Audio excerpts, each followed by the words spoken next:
በዜና መጽሔታችን በመጨረሻም ሰዓቱ የስፖርት ነው። ከመረጃዎቹ ጋር ደግሞ ባልደረባዬ ኪዳነ ማርያም ብርሃኔ እዚህ ስቱዲዮ ይገኛል። ኪዳነ ማርያም አየር ሰዓቱ ያንተ ነው። አመሰግናለሁ ሳምሪ። ተመልካቾች እንደምን ዋላችሁ? ከአሚኮ የቀን ስፖርታዊ ዜናዎቻችን ወደ እናንተ ይቀርባሉ። የሀገር ዜናዎችን እጀምራለሁ። በ12ኛ ሳምንት የኢትዮጵያ ፕሪሚየር ሊግ ትናንት 4 ጨዋታዎች ተካሂደዋል። ፋሲል ከነማ ኢትዮ ኤሌክትሪክን 1-0 በማሸነፍም ወደ ሊጉ መሪነት መጥቷል። ለፋሲል ከነማ ብቸኛዋን ግብ አንዋር ሙራድ 62ኛው ደቂቃ ላይ አስቆጥሯል። በአመቱ 6ኛ ድላቸውን ያስመዘገቡት አጼዎቹ በ24 ነጥብ ሊጉን መምራት ጀምረዋል። በሌላ ጨዋታ ባህር ዳር ከነማ ከውልዋሎ አዲግራት ዩኒቨርሲቲ ጋር ያደረገውን ጨዋታ ያለ ግብ 0-0 አጠናቋል። በጨዋታው ውልዋሎ አንድ ተጫዋች በቀይ ካርድ ቢያጣም ግቡን ሳይቆጠርበት ከሜዳ ወጥቷል። በአመቱ 6ኛ አቻ ውጤታቸውን ያስመዘገቡት የጣና ሞገዶቹ በ15 ነጥብ 10ኛ ደረጃ ላይ ተቀምጠዋል። በሌሎች ጨዋታዎች መቀሌ ሰባ እንደርታ ከቅዱስ ጊዮርጊስ 1-1 ሲለያዩ ወላይታ ድቻ ከአርባ ምንጭ ከተማ 0-0 ተለያይተዋል። ዛሬ ድሬዳዋ ከተማ ከነገሌ አርሲ፣ ምድረገነት ሽሬ ከአዳማ፣ ሐዋሳ ከተማ ከሀዲያ ሆሳዕና እንዲሁም ሲዳማ ቡና ከሸገር ከተማ ይጫወታሉ።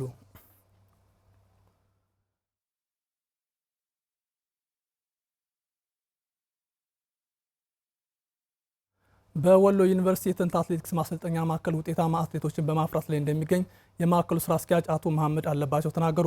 ሆኖም ማዕከሉ በዚህ ዓመት በወጣቶች ኦሎምፒክ ሀገርን የወከሉ አትሌት ቢያስመረጥም ተገቢ ባልሆነ መልኩ ግን አሰልጣኝ እንዳይመረጥ በክልሉ አትሌቲክስ ፌዴሬሽን ጽሕፈት ቤት ተደርጎብናል ሲል ስራ አስኪያጁ ገልጿል። በቅሬታው ላይ ተጨማሪው እንደሚከተለው ይቀርባል።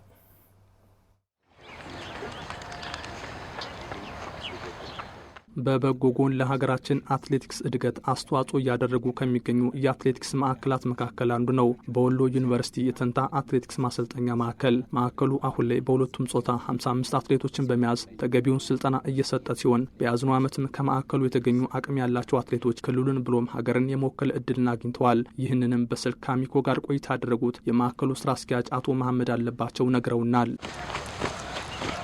2018 ላይ የመጀመሪያ ውድድር ክሮስ ካንትሪ ነው። ባረግነው ውድድርም ውጤታማ ነን ማለት እንችላለን። በ46ኛው የኢትዮጵያ ኢንተርናሽናል ሀገር አቋራጭ ውድድር ላይ 2 አትሌቶችን እንደ ሀገርም እንዲወክሉ የተደረገበት ሁኔታ ነው ያለው። ኦሎምፒክ የታዳጊዎች ውድድርም ላይ ኢትዮጵያን ወክሎ አሁን አንጎላ በተከናወነው የታዳጊ ፕሮጀክት ውድድር ላይም ተሳታፊ የሆነ አትሌት አፍርተናል እና ተሻለ ነው ብለን እናስባለን። ያው ማዕከሉ ከተመሰረተበት ጀምሮ አሁን በተለይ ከ2013 ጀምሮ ከጊዜ ወደ ጊዜ ከአመት ዓመት ልጆቹን ያው ከሀገር አቀፍ አልፎ ለአህጉር አቀፍ ለዓለም አቀፍ ውድድሮች እያስመረጠና ብዙ የስራ እድል ፈጥሮ ልጆችን ለውጥ ላይ እያመጣ ያለ ተቋም ነው። የአትሌቲክስ ስኬት በቅብብሎች እንደሚገኝ ያምነው የተንታ አትሌቲክስ ማሰልጠኛ ማዕከል ለዚህም ታዳጊዎች ላይ አተኩሮ እየሰራ ነው። ታዳጊ አትሌቶች እንዲፈሩ እና ከተቋሙ ውስጥ መጋቢ ፕሮጀክት አለ። ከዛ አትሌቶችን አሳድገን ወደ ተቋማችን እየቀጠልን ያለ ነው። ከነዚህ አትሌቶችም ብዙ ነገሮች እናገኛለን ብለን እናስባለን። ስልጠናዎችን ከጊዜ ወደ ጊዜ የልጆች እድገት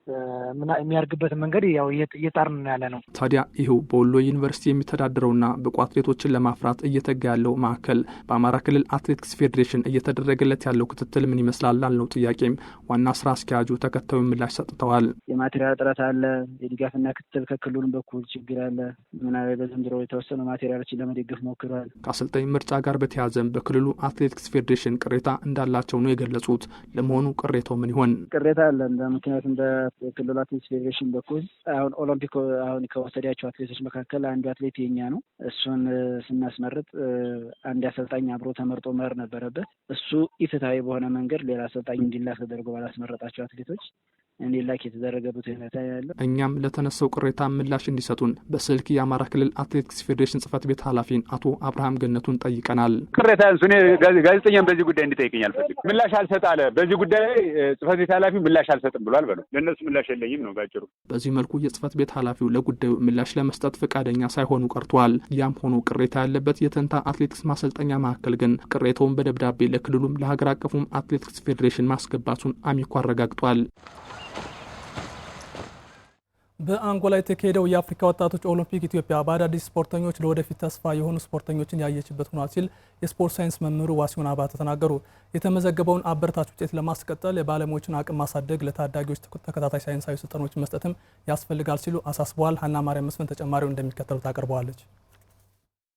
በአንጎላ ሲካሄድ የቆየው አራተኛው የአፍሪካ ወጣቶች ኦሎምፒክ ጨዋታዎች ከሰሞኑ ሲጠናቀቅ በውድድሩ ላይ ኢትዮጵያን ጨምሮ ከ30 በላይ የአፍሪካ ሀገራት በ33 የስፖርት አይነቶች ተሳትፏል። ኢትዮጵያ በውድድሩ 70 ስፖርተኞችን በ7 የመወዳደሪያ አይነቶችን ማሳትፋለች። 8 ወርቅ፣ 9 ብርና 16 የነሐስ ሜዳሊያ በድምሩ 33 ሜዳሊያዎችን በማግኘትም ቆይቷን ቋጭታለች። የተመዘገበውን ውጤት አስመልክቶ አስተያየቱን ያጋራን የስፖርት ሳይንስ መምህሩ ዋሲሁን አባተ ተተኪዎችን ለማፍራት በሚካሄደው ጥረት ትልቅ መነሳሳትን የሚፈጥር ውጤት ነው ብሏል። ቆንጆ ነገር ነበረው። በአመዛኙ ጥሩ ነገሮች ነበሩ። በእርግጥ በታዳጊዎች ውጤት ረገድ ባለፉት ተከታታይ ዓመታት ውጤታማ እየሆንን መጥተናል። ይህ ይበል የሚያሰኝ ነው። በጣም ጥሩ ነገር አለን። ለዋናው ወይም ደግሞ ለዋናው ኦሎምፒክና ለትልቅ ሌሎች የዋናው ብሔራዊ ቡድን ውድድሮች እንደ ግብዓት የምንጠቀማቸው ልጆች ስለሚሆኑ ይህ ውጤት ትልቅ መነሳሳትን ይዞ ይመጣል። ያው ቀጣይነቱ ላይ ልጆቹ ላይ መስራት እንዳለብን ሁሉ ማለት ነው።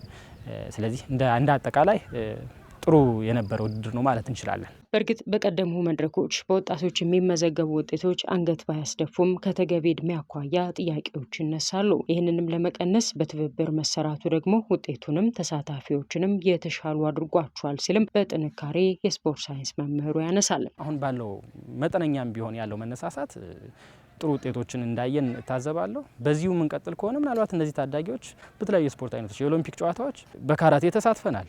አሁን ከዚህ በፊት በካራቴ በዓለም አቀፍ ውድድሮች ላይ አልተሳተፍንም። ይህ የሚያሳይሽ ታዳጊዎች ላይ የነበረን ተሳትፎ ጥረቶቹ ነው።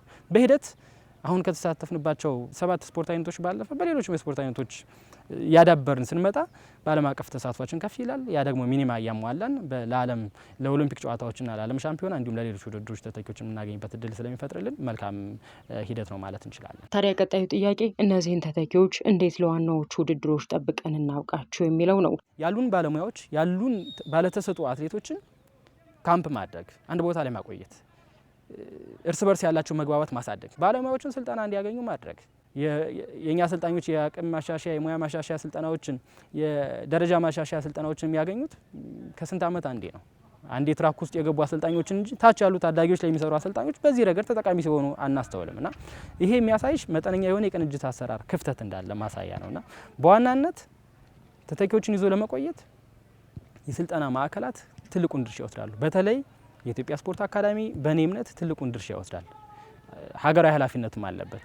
ሌሎች ተቋማት ኦሎምፒክ ኮሚቴና ባህልና ስፖርት ደግሞ እንደዚሁ ከሌሎች ጋር በጋራ ቅንጅታዊ አሰራር በመገንባትና በመመስረት ልጆቹ ያንን የጋራ ስራ ይዘው እንዲመጡ ማድረግ